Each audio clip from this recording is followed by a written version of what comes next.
Hello there, Cancers. Welcome to your reading. So when I was meditating for this month's reading for you guys, I saw this image of this woman. You know those area rugs that we have in our house? They're really hard to clean thoroughly, okay? And the traditional way in which people clean the rug is they take it outside and they beat it. They beat out all the dust. They could even rinse it with like a power hose. Okay, that's the only way I feel to really get all the dirt, all the grime out of the area rug. Vacuuming over it can only remove the surface stain. It doesn't really do any type of deep cleaning. So I see this woman hauling, like pulling and pulling the area rug. It's really big. She pulls it out and then she puts it on this industrial like clothesline.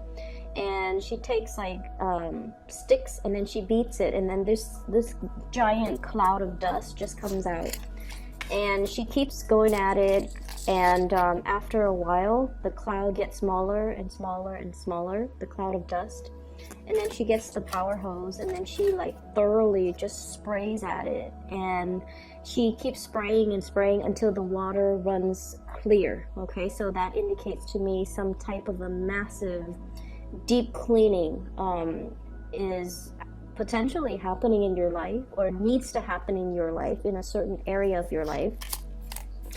And it's almost like a major purging process to get all the dirt, all the grime, all the stain, to do some really deep, thorough fixing and cleaning in some area. And then she puts it's already on that industrial really strong like super fortified clothesline, and she hangs it, and the sun is out, so it's going to dry on its own. And the other image that I saw is I saw this boat, and it looks like a cartoon type of a scene. There's a waterway, there's like a lake or something, and the boat has a lot of lanterns in it, and it's all lit up, and it's coming closer and closer and closer to shore. And so it seems like there's some type of festivity, some type of a gala, some type of an event on the boat. I don't see people dancing, but they're dressed pretty nicely, and all the lanterns are lit up, so it seems like something that's like a really fun festive activity. And the boat comes to shore, it docks, and then all the elegant people from the boat, they come towards the land. So I feel with that image, it almost seems like, it just feels to me like a homecoming. It feels to me like, you know, the journey is over. Now we're on to land, we're on to solid ground. Things are a little bit safe, a lot safer, a lot more stable, a lot more predictable. Okay, so based off those two images for you guys, what I'm feeling is, I feel like, you know, the worst of it is done and over with. There's a light at the end of the tunnel. And I feel like you're able to reach this light at the end of the tunnel, mainly because of your doing, of your ability to purge yourself of things that are no longer serving you, ways of doing, ways of thinking, ways in which many of you have held on to situations and things from your past. Okay, I'm getting an image of somebody being a little bit of a hoarder or a pack rat, somebody needing to like get rid of their possessions and their belongings that they've hoarded since they were, you know, an infant, since they were really young. And I'm also seeing like many of you having a lot of emotional attachments to things, objects, places, and people. And if those experiences have been very positive, then you want to hang on to them, and that's great.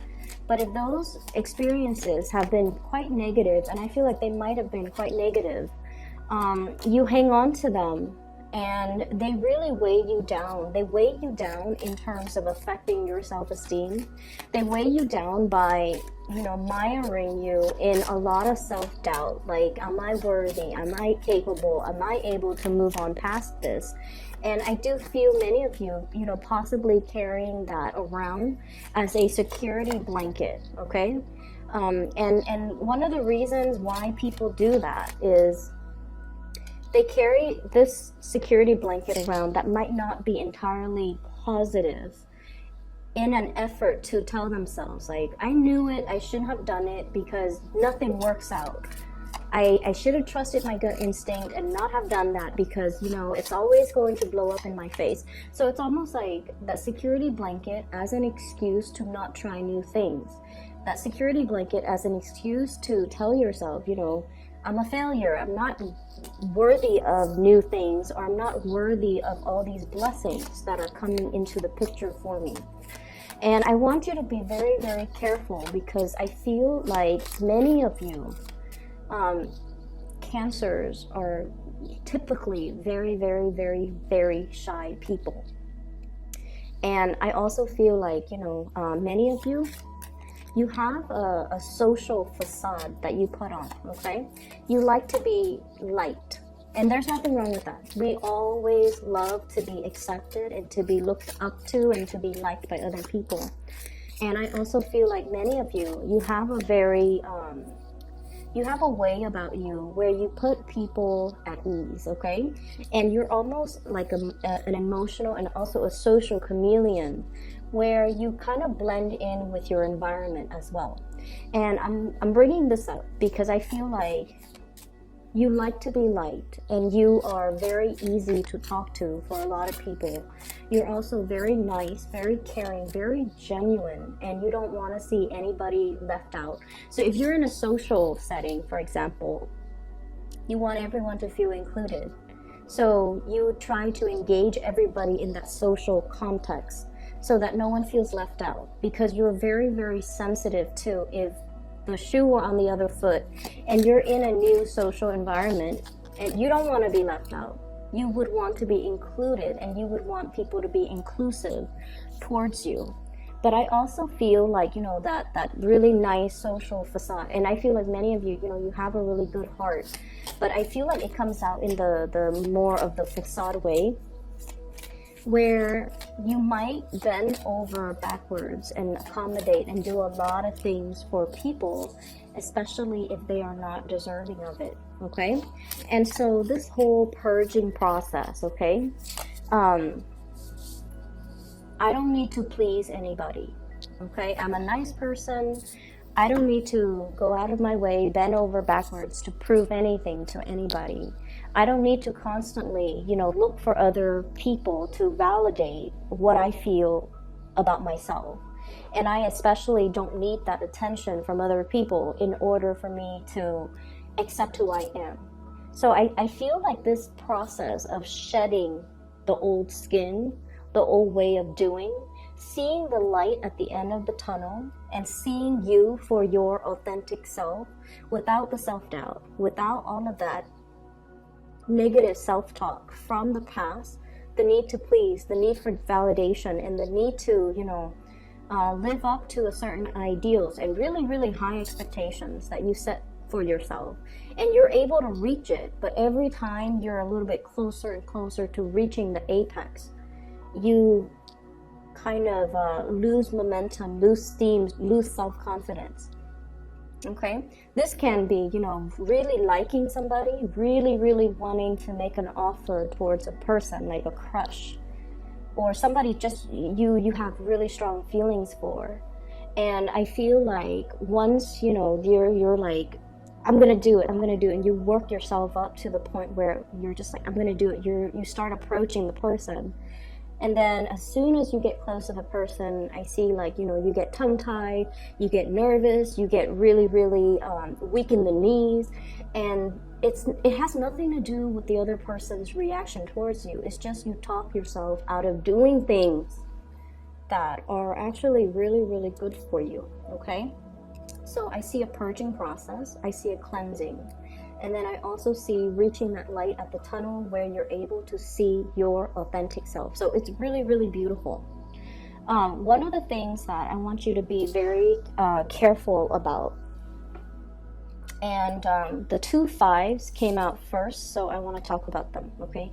You have great cards, by the way. Just let me put that out there. First of all, 5 of Wands. This is a lot about conflict. And it is internal in nature, okay? Internal conflict being the tug of war, the push and pull. On the one hand, we want to hold back. We want to take care of ourselves. We want to preserve our attention, our energy, our time for ourselves, because many of you have big goals, big dreams that you want to materialize, okay? But you're also looking at it like that mountain in front of this man. It's so high. It's covered in trees. There are no clear paved roads. So it's almost like hitting a certain milestone in your life where you want to do big things, but these things, these ideals have never been trailblazed before. No one has done it before. You might not have the proper guidance. You might not have the map. You might not feel like you have the proper mentorship or the right preconditions to allow you to tackle such an to tackle such a great task. Okay, so there's no roadmap. Everything is just a little bit like daunting. Like, how do I get to the top of the mountain? I'm right here. There are no trails. It has never, it's like virgin land. It has never been explored. It has never been touched. And you're a little bit scratching your heads like, how do I do that? So I feel many of you have really, really big goals and big dreams and big aspirations. It's floating out there in the ethers. And I feel like the month of March is when things start to gel and start to culminate. And, you know, the path, one step at a time, will start to kind of clear up for you. Okay? So what I'm feeling is, you know, on the one hand, you want to preserve time, energy, resources in order to build on and to really give yourself permission even to explore this new virgin land, this new big dream that you have. And on the other hand, there are so many demands from so many people asking for your time, asking for your resources. And so I definitely feel this push and pull energy about you. Like, when do I hold back? When do I stop saying yes to other? When do I stop, like leaking my energy towards other people and then feeling exhausted energetically, financially, even just in every way possible, doing and bending over backwards for a lot of people. And at the end of the day, you feel like I don't even have anything left for myself. So that's what I'm sensing here. You're giving away a lot. You have been giving away a lot of your time, a lot of your resources, a lot of your energy that you don't have.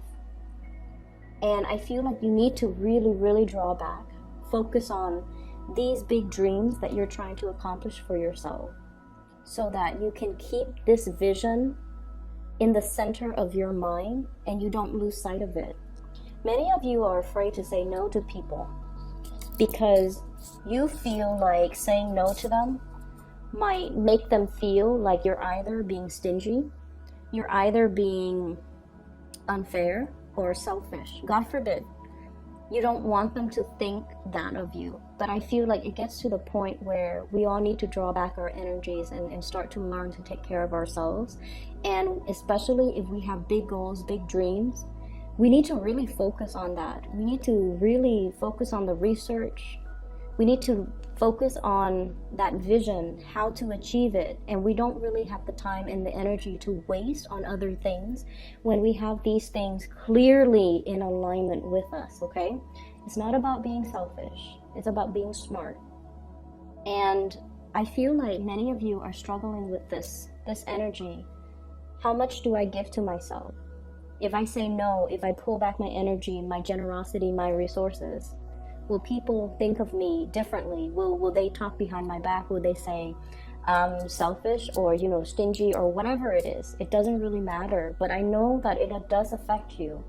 So it's easier said than done, but I know that it does affect you. What people feel about you and think about you really deeply affect you on a very heartfelt level.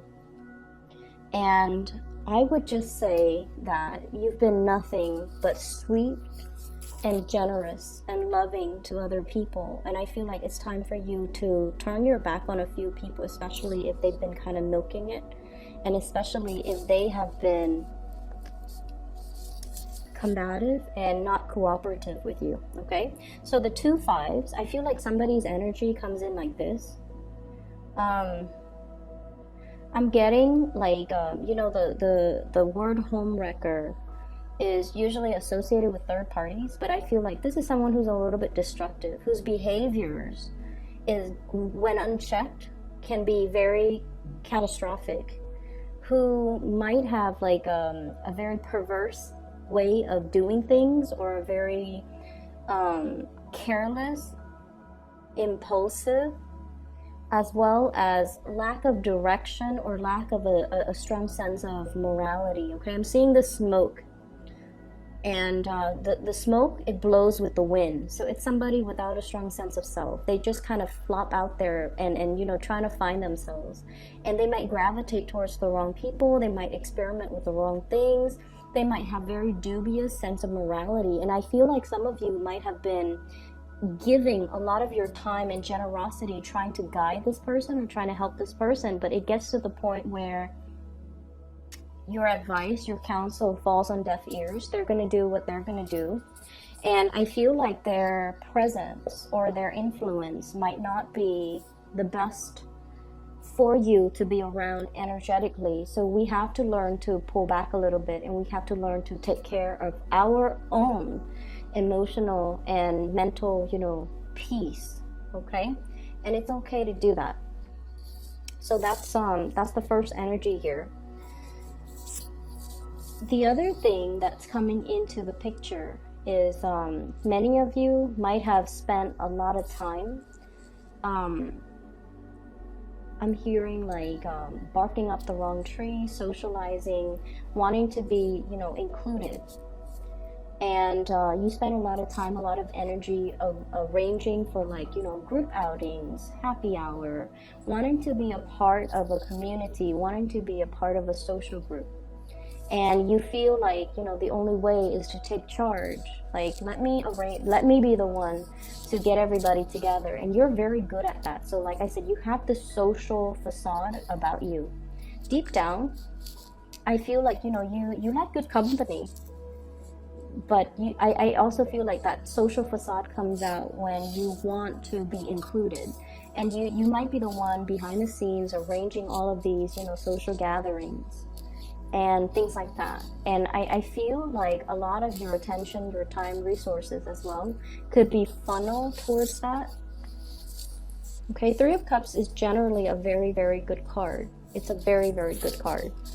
But it can indicate a little bit of superficiality if we're not careful. So a lot of time, a lot of resources, and a lot of energy might be dumped in this avenue with the people that might not be deserving. And so it's okay for you to pull back, and it's okay for you to really do whatever it is that you need to do on the practical end to get your big plans and big dreams moving along. All right. We have two aces here, and I'm going to talk about that in a little bit, but I do sense as well that you have somebody that is really, really interested in you, okay? And it's coming from your friendship circle. Big friendship circle vibe. Somebody has great feelings for you. It comes up here in the Ace of Cups. And I'm feeling this is somebody who is a little bit socially awkward, okay? They're very serious minded. So it's like they don't really know how to lighten up. And you might have, and this is how you know who this person might be. So like they can be like social, but I feel like deep down they're very introverted. And then I also feel like they keep to themselves. They keep their own counsel. They don't really share a lot. And I feel like this is somebody who has been through the ringer. They have been through a lot. And so they're a little bit introverted. They find it hard to socialize because when you have been through a lot and then you go out and socialize and people are really talking about, you know, very frivolous things or very minor issues, what I call like first world problems, that person feels like they can't really relate. And I feel like they go to these functions in the hopes that you would be there. They don't really enjoy putting themselves in the spotlight or in an environment where they have to mingle and socialize. But I feel like they do it because they are hoping to catch a glimpse of you, or to run into you, or to be around you. And so I do feel like they really, really like you. And I feel like the communication between the two of you might be a little bit strained, because when you interact with them, they tend to, so let's say you're at a bar, right, and everyone's having fun, and when you interact with them, they err on the side of heavier, more serious topics. So I say like socially awkward, because in an environment where people are socializing and just having, really lighthearted conversation, this person's so serious that they bring the energy down. Not that they're a bad person, they're just so serious. That pentacles on his head, it's like all conversations are very, very serious, or very, very heavy, and you just want to socialize, you just want to have fun, you just want to, have light-hearted conversations and interaction, and this person is kind of like that Debbie Downer. And I feel like they really feel a certain way about you, and you might not even be aware of how they've been going through such great lengths to be in your presence. You're not aware. I feel like you've got your back turned. They're going through such great lengths to be in your presence, and I feel like their love is very, very real, because just imagine somebody who's like this serious offering their love. It is real, it is sincere, and it is definitely worth exploring. So I feel like you have this option on the table for you in the month of March.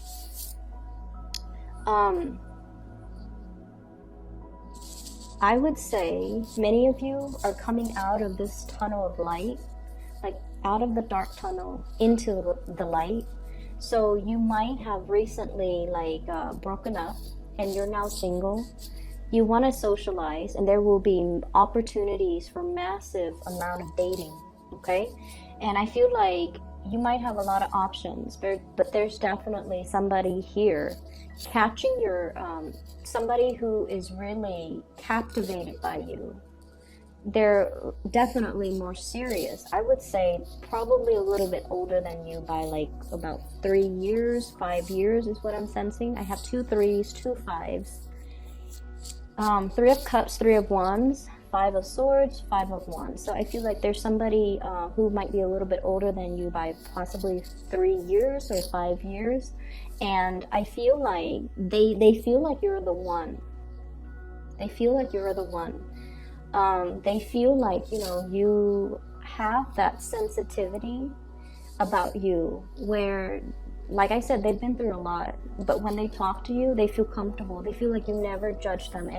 And water signs in general never ever show judgment or judge others, or ever show disbelief, skepticism or disbelief. When someone tells you a very serious traumatic story, I feel like you just take it in, and because of that, people feel really comfortable naturally sharing a lot of information with you. If you find this person opening up and sharing information with you, I feel like that's because they're looking to make this really, really big offer towards you. So I feel like this is if you're socializing, there will be a lot of options. There's also one person in particular that I feel is going to make this unexpected offer to you. And it's going to be, you're going to feel like, wow, I've really captured this person's imagination. Or, whatever you've been waiting on, the boat is coming in. Okay, so the boats are in. 3 of wands. Waiting for the opportunity. When it comes to the big love or the great love, I feel like that offer is going to be in. You have quite a few people that are interested, and they're in the picture. And I also see you here reciprocating, okay? So I feel like you're going to have some people that you've been eyeing that will be making an offer, and then I do feel the offer is going to be reciprocated. So the period of waiting with this hangman is no longer it's no longer a problem. Okay, so we're heading towards that light at the end of the tunnel, where the boats come in, like that boat with the lanterns on it. And I just see like opportunities for festivities, opportunities for outing, opportunities for really, really extravagant and romantic getaways that are just really right up your alley. Okay, because I see like some very visually appealing places, locations, like just if someone tells you, hey, I've got us tickets to do this, and you're just like, wow, that sounds magical, like something very magical, some type of an outing or socializing event or something is very, very magical, and I feel like it's going to unfold for you. And I see you almost like that anxious little kid who couldn't go to sleep because the next day he's going to Disneyland. That's what it feels like to me, but it has a more romantic slant to it. Okay, needless to say, we have as well Ace of Pentacles. This is a new job, this is a new enterprise, as well as a new income generating opportunity. It's going to be coming into the picture for you. I see many people escalating, going towards like promotions. Okay, like I'm seeing this step ladder, like going up a notch when it comes to your income generating potential. I'm also seeing for many of you, if you have been out of commission, so if you are like, for example, a stay-at-home mom, a stay-at-home dad, you're returning to the work environment. Okay, so the transition, it's going to work out really, really well. But you know, anytime we let our skills lie dormant, so if you've been a stay-at-home mom or a stay-at-home dad and you've been away from the labor force for quite some time, you're going to get a little bit rusty. Okay, so don't beat yourself up over it. If you feel like things are happening so fast that you can't keep up, or you feel like technology has changed, or if you feel like you're dealing with so many systems, so many expectations, so many systems, procedures, and just processes, don't feel bad. You're going to be okay. You just need to flex those muscles and kind of like break away from that rust, and then things will start to flow automatically, because you do have a very intuitive sense of knowing to do the right thing at the right time, like a divine sense of timing. So it's going to take some time for you to get over that initial hurdle, especially when it comes to new work. Okay, but either way, there's going to be a work situation coming into the picture. Many of you might have been wanting to leave a bad work situation for some time. A situation where you don't feel that sense of connection with the people that you work with. You feel like you have to guard yourself or keep yourself on guard with those people. Okay? And so you're shifting into a different work environment where people are nicer, they're less combative and more cooperative. They're nice, they help one another, and the environment is not cutthroat, or the environment is not gossipy, or the environment overall is just a lot more amicable. Okay, I'm also seeing as well, for those of you who might have children and then you're like dealing with, you know, the baby's mother or the baby's father, there's going to be some type of a amicable. So if things have been really problematic, if there has been, you know, perceived like hostilities or jealousies and things like that regarding, you know, our exes, and then especially like if we have children with them, it's always very difficult to co-parent. Okay, it's very, very difficult. But I feel like there is going to be some type of a truce, some type of a resolution, some type of a peace agreement to make the situation a lot more amicable.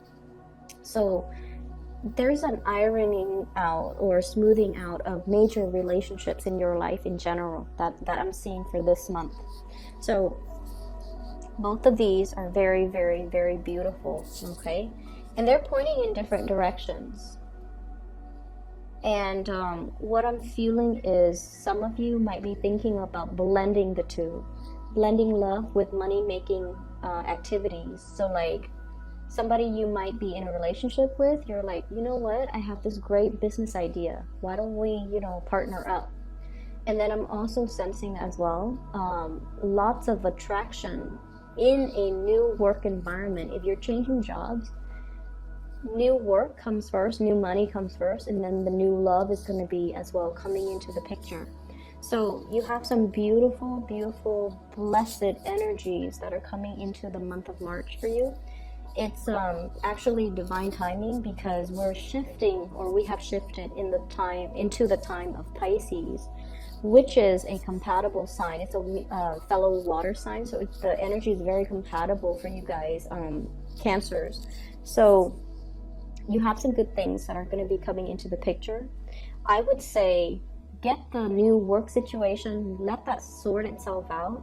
If you're jumping into a new environment, keep your nose to the grindstone. Don't, go out too much and socialize with coworkers.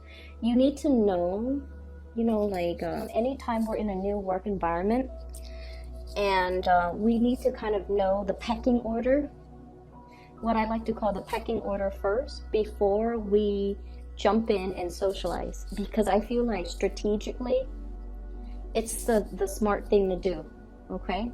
So don't get too involved with the coworkers. Don't get, especially, office romances and get wrapped up in office politics.